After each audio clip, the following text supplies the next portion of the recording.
Kalau kita sementara dalam kesulitan, cari Tuhan. Jangan cari barang lain. Jangan cari hal yang lain. Apa yang dimaksudkan dengan cari Tuhan? Yang dimaksud dengan carilah Tuhan dalam pembacaan ini sangat berkaitan dengan kenallah Tuhan. Mengenal akan Tuhan dan mengikuti kehendaknya.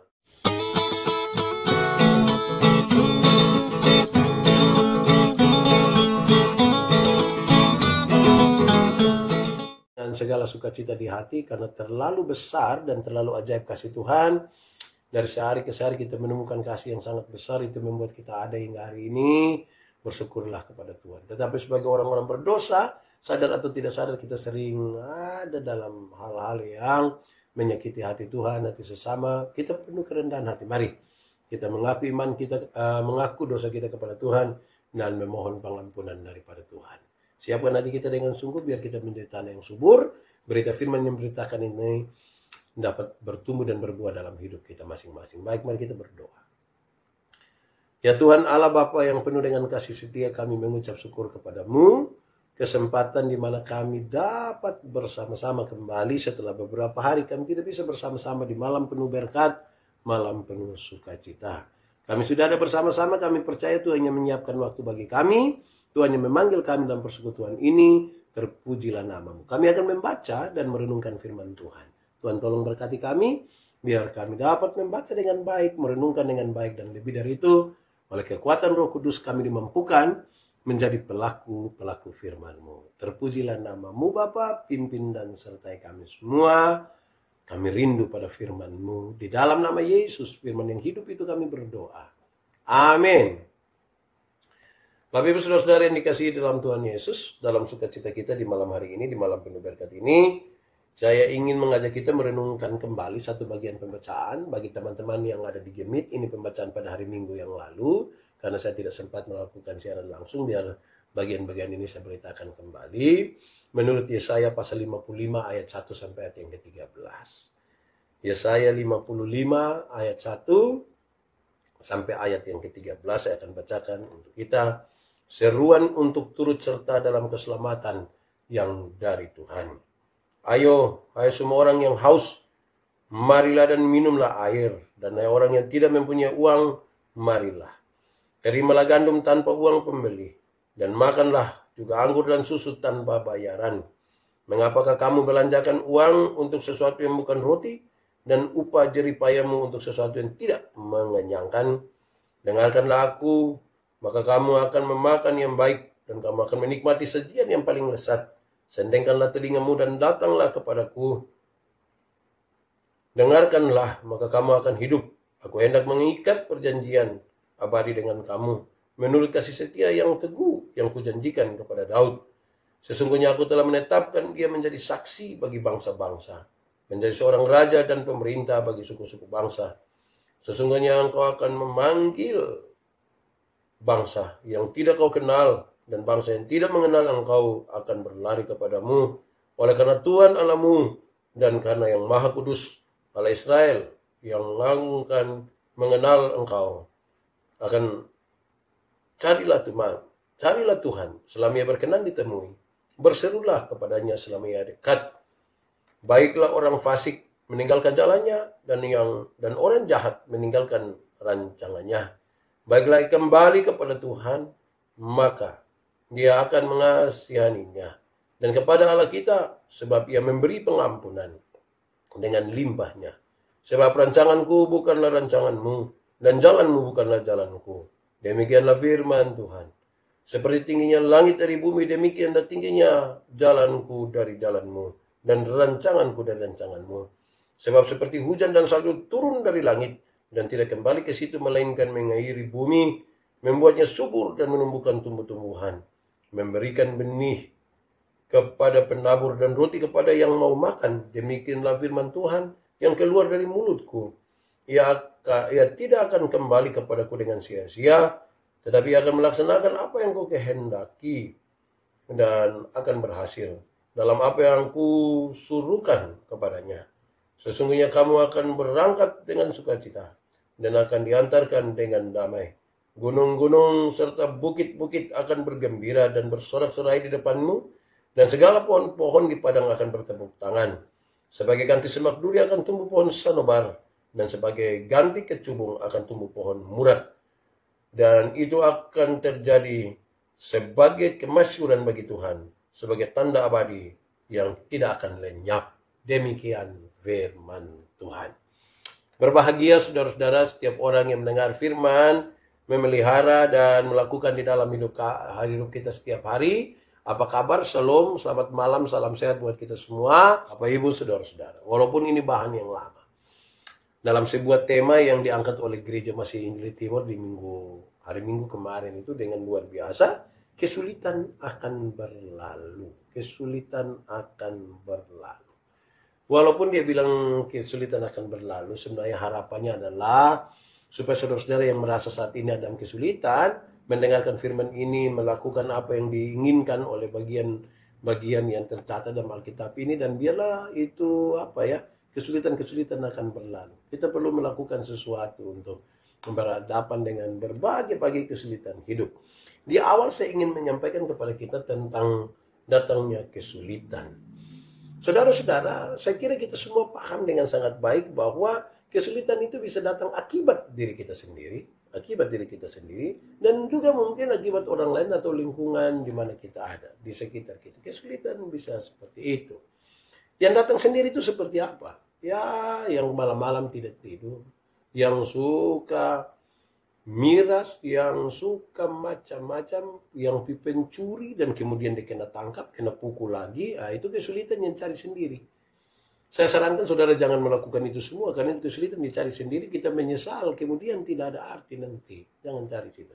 Yang kedua, kesulitan yang datang dari luar kita. Yang di dalam kita tuh kira-kira seperti tadi, tetapi yang di luar kita ini juga serius. Misalnya kecelakaan, saudara-saudara. Kadang-kadang kita sudah hati-hati. Kadang-kadang kita sudah punya jalur. Tetapi ketika orang lain tidak hati-hati, kita juga terkena imbasnya. Ya. Nah, ini jadi sesuatu yang saya kira penting bagi kita. Oh iya, baik, terima kasih. Katanya suara agak kecil, saya berusaha untuk lebih keras lagi. Semoga saudara-saudara bisa mendengarkan dengan baik ya. Terima kasih banyak, puji Tuhan. Baik saudara-saudara, kira-kira itu datangnya kesulitan itu di situ. Ada yang kita buat sendiri, ada yang datang dari luar. Nah, bagaimana sekarang? Saudara-saudara, pembacaan hari ini ketika kita merenungkan dari Yesaya pasal 55 ayat 1 sampai 13, saya ingin menyampaikan dulu catatan-catatan pengantar yang membawa kita untuk memahami hal-hal yang ada di sekitar teks ini, saudara-saudara. Setelah masa pemerintahan Salomo, setelah Salomo meninggal, terjadi pemberontakan internal sehingga kerajaan Israel ini terpecah menjadi dua. Ini serius sekali oleh karena ini kemudian mengakibatkan sebuah perang saudara antara Israel Utara dan Yehuda, Samaria dan Yehuda. Selanjutnya oleh karena perang ini, saudara-saudara, saya kira ini serius sekali. Kerajaan Israel dikalahkan oleh Asyur dan kerajaan Yehuda dikalahkan oleh Babel. Mereka kemudian dibuang ke Babel. Nah, ini persoalan. Kenapa saudara-saudara? Oleh karena kesulitan-kesulitan yang mereka alami. Oleh karena tindakan-tindakan dan keputusan-keputusan yang mereka alami, membuat mereka kemudian ada di sana, di Babel. Bangsa Israel sudah mulai merasa putus asa di sana. Mereka mulai merasa putus asa. Ya. Mereka mulai merasa putus asa. Lalu ketika mereka putus asa, apa sih sesungguhnya yang membuat mereka harus hadapi? Ya, bagaimana ini konsekuensi namanya. Namanya kita sudah melakukan begitu, ya apapun yang datang mesti dihadapi.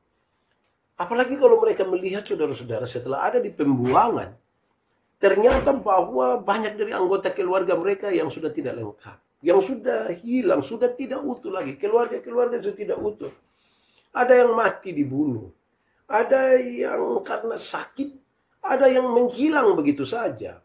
Dan ini sesuatu yang membuat mereka cukup terpuruk sesungguhnya dalam keadaan. Saudara bisa bayangkan kalau kita ada di satu tempat yang baru bagi kita tertindas lagi di sana, dan kita sementara terpisah dari keluarga, dan itu pasti membuat kita sangat-sangat kesulitan. Saudara-saudara, apa yang membuat, saya ingin membawa kita kembali untuk melihat apa yang membuat mereka mengalami pembuangan ke Mesir. Sesungguhnya apa yang terjadi di sana? Sesungguhnya hanya ada dua saja, saudara. Pembuangan ini terjadi, kesulitan ini terjadi disebabkan oleh keputusan mereka. Keputusan terhadap dua hal. Keputusan untuk menyembah berhala. Keputusan untuk menyembah berhala ini yang membuat mereka mengalami kesulitan sekarang. Dan yang kedua adalah keputusan untuk mengandalkan kekuatan dari manusia.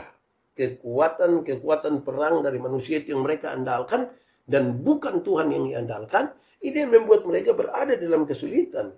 Bangsa yang putus asa ini, yang sudah kehilangan harapan ini, mereka sudah tidak lagi bisa berbuat apa-apa. Apabila mereka sadar benar dan mereka sementara menjalani sebuah penindasan yang terjadi di Babel yang sangat berat bagi mereka. Saudara-saudara, lantas kenapa Tuhan izinkan? Biarlah hal ini terjadi. Biarlah hal ini terjadi. Pasti itu menjadi sebuah pertanyaan besar bagi mereka. Kok ini satu umat pilihan Allah? Lalu kenapa Tuhan biarkan hal ini terjadi, saudara-saudara? Tuhan mau, saudara-saudara. Tuhan sangat mau supaya kita tahu sebuah akibat, konsekuensi dari semua yang menjadi keputusan kita.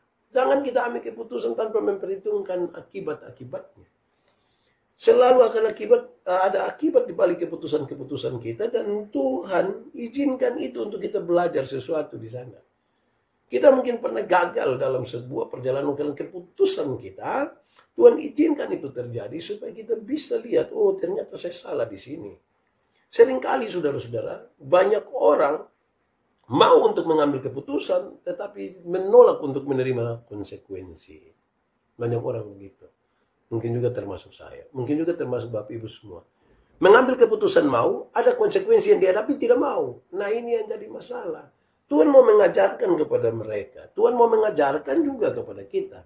Kalau berani ambil keputusan, berani juga menerima konsekuensi. Konsekuensi di balik itu. Dan ini serius, saudara-saudara.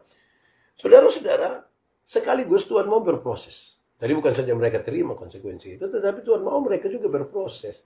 Ada masalah yang diakibatkan oleh keputusan mereka, lantas tahu bahwa Tuhan menjanjikan sesuatu, mereka juga harus berproses.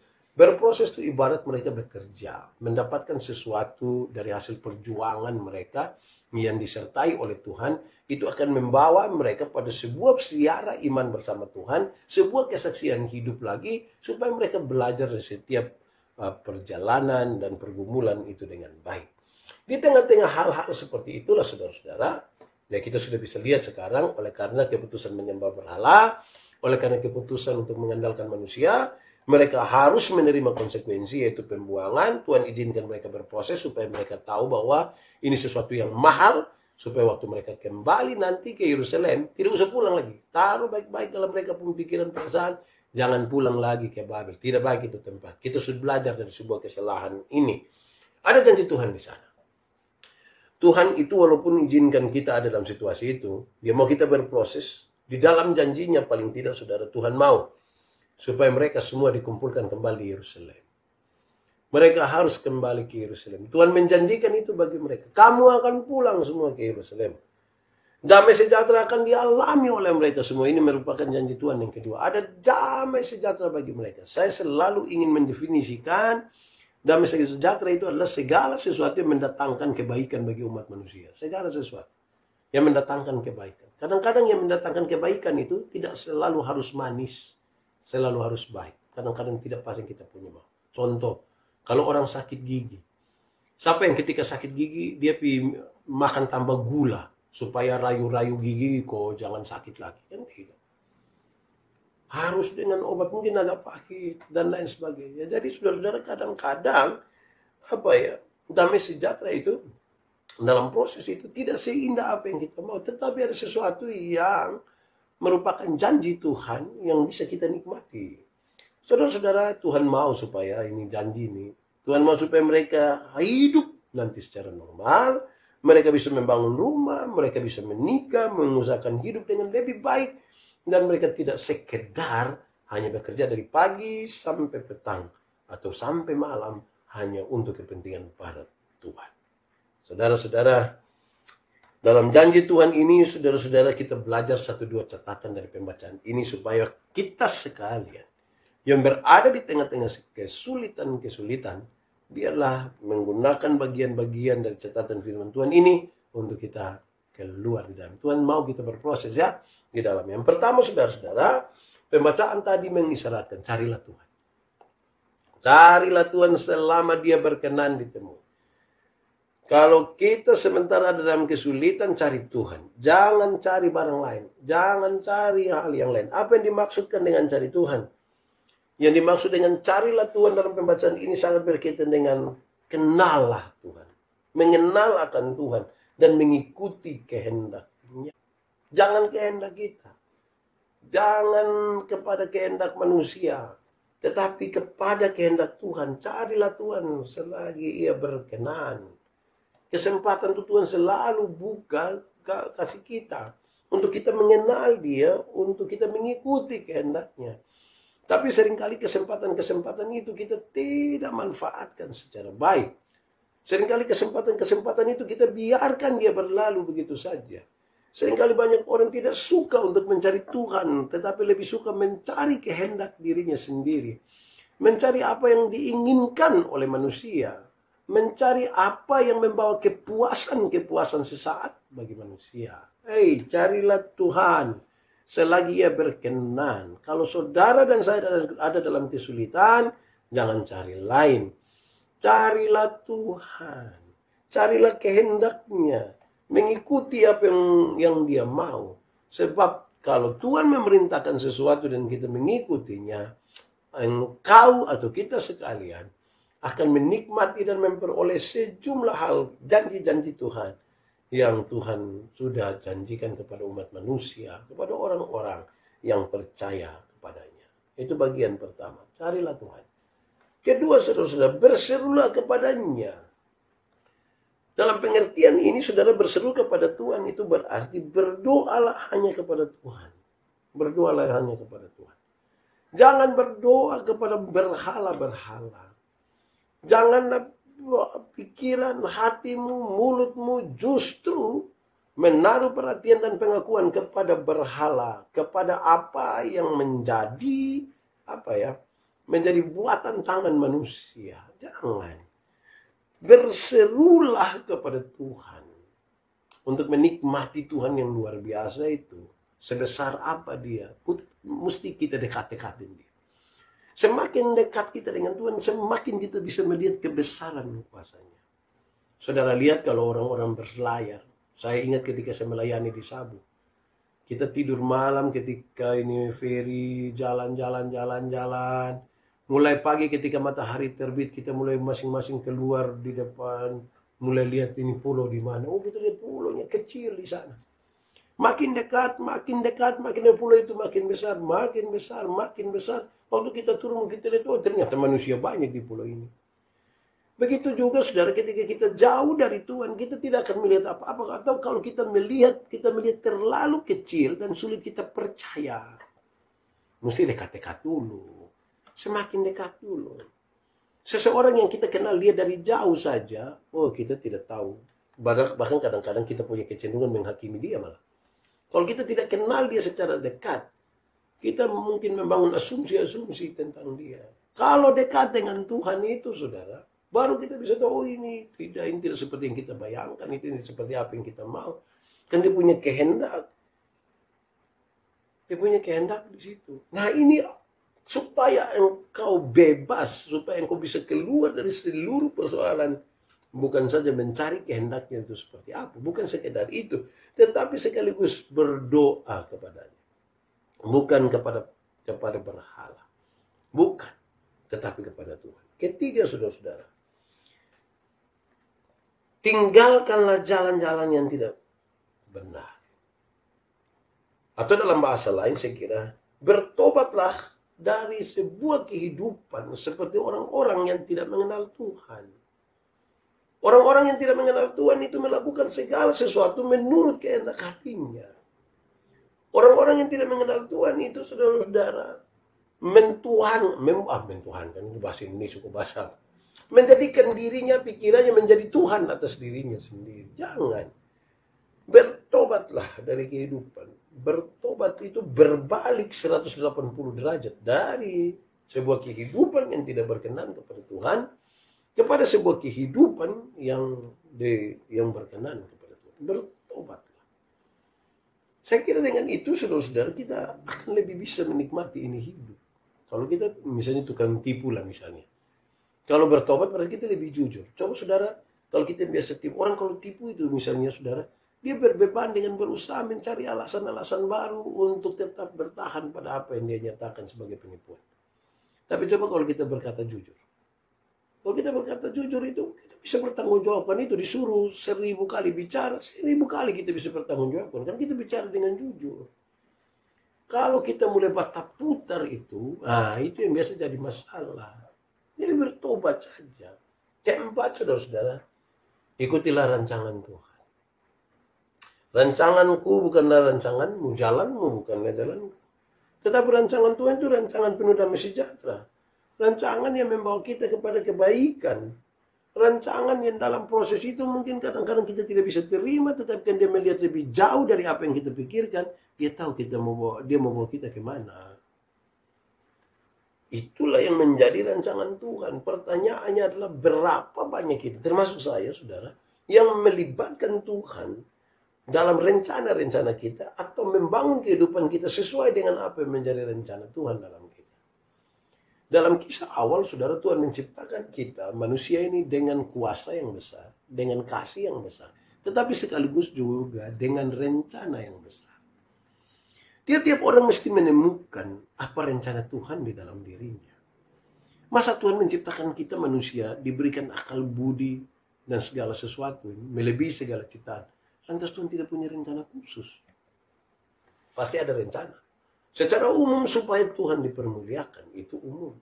Tetapi khusus-khusus yang disesuaikan dengan berkat-berkat yang Tuhan berikan pada kita, disesuaikan dengan talenta karunia yang Tuhan berikan bagi kita. Apa sih yang Tuhan mau? Apa sih yang Tuhan mau? Di situ.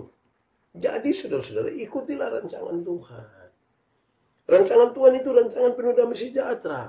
Sekali lagi saya mendefinisikan damai sejahtera adalah segala sesuatu yang mendatangkan kebaikan bagi umat manusia.